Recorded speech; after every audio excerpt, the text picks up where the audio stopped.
കഴിഞ്ഞ മാസം തമ്പുരാനെ ഈ വഴിക്കൊന്നും കണ്ടില്ലല്ലോ. ക്ഷേത്രത്തിൽ ഉത്സവമായിരുന്നല്ലോ. മാത്രമല്ല ശർക്കരയ്ക്ക് ഇപ്പൊ പഴയ പോലെ ഡിമാൻഡൊന്നുമില്ല. സ്ഥിരം ചില പാർട്ടികൾ ഓർഡറേ ഉള്ളൂ. ചോറുകാർ കേട്ടോ വിട്ടു. എന്നാ പിന്നെ ഞാൻ അങ്ങോട്ട്. ഓ ബുക്കിംഗ് ചാർജ് പിന്നും കൂടി. ദാണ്ടേ ഇങ്ങനെ പോയ കരിമ്പുള്ളത് മുഴുവൻ വെട്ടിമാറ്റി വേറെ വല്ലതും വെക്കേണ്ടി വരുമല്ലോ. കഞ്ചാവ് നട്ടാലോ? ഒറ്റ താങ്ങ് വെച്ചോന്നാണല്ലോ.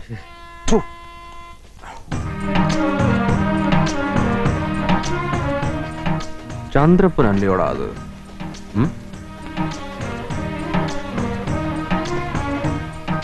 ഓ തന്നെ. കൂടെ ഒരു കപ്പലണ്ടി പൊതി പോലെ ഒരു മാതാമി ഉണ്ടല്ലോ. പാച്ചാടിലേക്കായിരിക്കും. നീ എന്ന് വരുന്നുണ്ടോന്ന് ചോദിക്കും. അത് വേണോ തമ്പുരാനെ? വെറുതെ വേലിയും ഇരിക്കുന്ന ചന്ദനായരുടെ കുഞ്ഞിനെ എടുത്തിട്ട് വെക്കണോ? നീ ചെന്ന് വിളിയടാ. അവൻ എന്തുവാ പറയാന്നറിയാമല്ലോ.